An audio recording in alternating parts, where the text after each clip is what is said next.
Happy Friday. Oh, today's going to be a banger. We're talking about the General's daughter. Previously on the Nerdy Ronin Network. What? Squeaky chair, what'd you say? Oh, we're live? Oh, crap.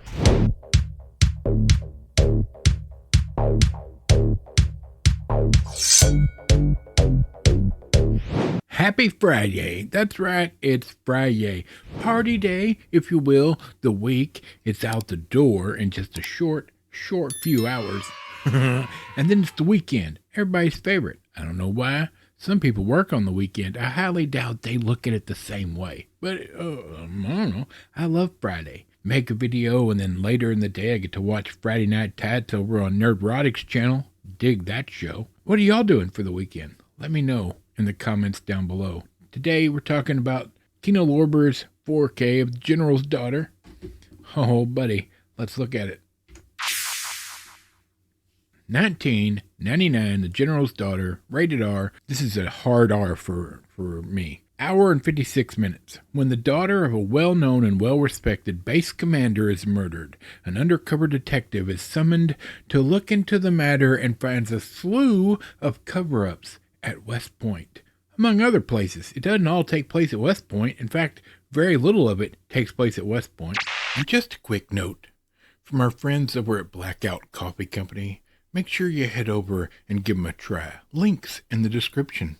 Directed by Simon West, written by Nelson DeMille, Christopher Bartolini, William Goldman. This is based on Nelson DeMille's book, The General's Daughter, starring John Travolta, Madeline Stowe, James Cromwell, James Woods. I mean, come on. Let's go. All right, now, if you wanted to, and I'm not saying you should, but you can watch this right now on Pluto. Give it a watch. See if it's something you want to add to your collection. But I would advise you, if you have a 4K player, to get this version from Kino Lorber. It recently came out. I mean, Kino Lorber's not huge on doing anything super interesting. There's no reversible cover art. It's just the regular picture. They don't really do artwork on their disc, but it does come with the Blu-ray and the 4K. It has an audio commentary with the director. It's got a behind-the-scenes featurette, 4 deleted scenes, including an alternate ending. I wouldn't even really call it an alternate ending. Like, the little bits of it are different. Like, the ending's still the same, but they've added a love interest angle, which is from the book. Now, to be fair, I have read a lot of Nelson DeMille. I have not read this book. I'm about to.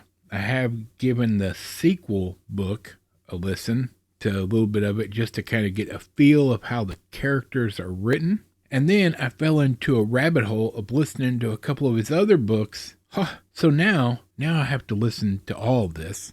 It's many hours of great writing. I highly enjoy this movie. Now, there's another movie, and I don't remember when it came out, but relatively, probably around the same time period, Basic, which I'm a huge fan of. I love that movie. I love this movie, but be forewarned.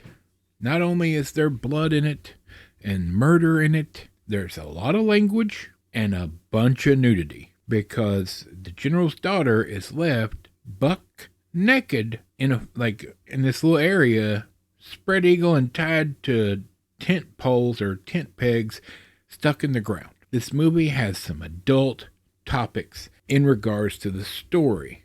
Adult assault, if you know what I'm talking about, is prevalent, as well as promiscuity, and they're not shy with the nudity. So, just be forewarned. That's important if you're going to buy this, because you're like, oh, that sounds like a good story. Because it all boils down to the general is retiring and going to become vice president is his goal and his plan. And then his daughter she's found dead and supposedly murdered and assaulted. So John Travolta's character is a CID agent a warrant officer in the military, which if you don't know what that means, that's an officer that doesn't dress or look like regular soldiers because they do undercover work. Think internal affairs, if you will. Madeline Stowe plays a adult assault person that helps people deal with when they've been in that type of situation, and also an investigator with CID. And they also have a past, which you find out in this movie, which you're unaware of until the murder happens. Because the beginning of the movie, it's beautiful, it looks great in 4K, and it's a simple, easy storyline where you're you're introduced to these characters, the world is being built, the box is being hammered together that you're going to live this 2 hours in, and then the murder happens. And everybody's a suspect. And the deal is, you got 36 hours to solve the murder, or the FBI are going to come in, take the investigation away from you, and it's going to be in all the papers, smeared everywhere. There's the right way, the wrong way, and then the army way. And I was in the military. I get what they were going for, and I dig it. It's well done and well written. Nelson DeMille was in the military himself in Vietnam, so there's a lot of that thoughtfulness as far as the characters in this movie. As per usual with an investigative type of thing, everybody's lying about something. And I gotta tell you, it was so nice to see James Woods. The role he plays in this it's small but important, and I loved it so much. We don't get to see much of him anymore. He's basically been blacklisted in Hollywood because his political ideals don't match up with everybody else. And that's fine. That's how they want to play the game.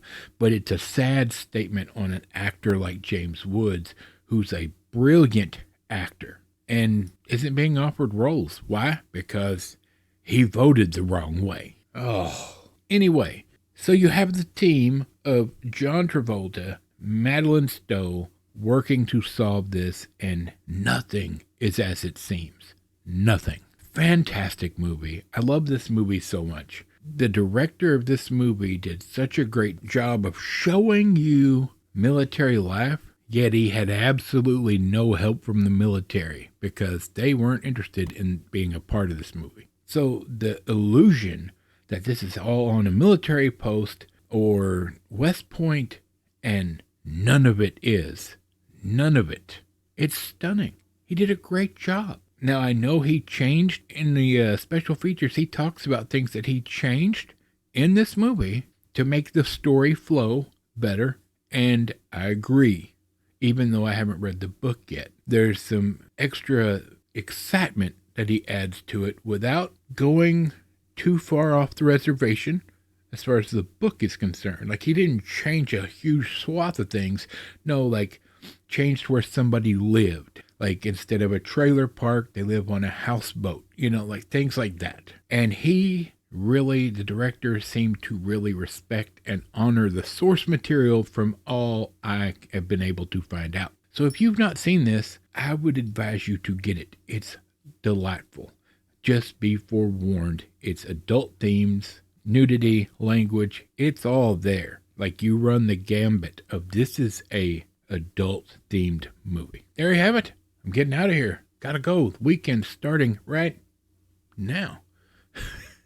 For Michael, the microphone, Bob, squeaky chair in the back, and this big fat nerd.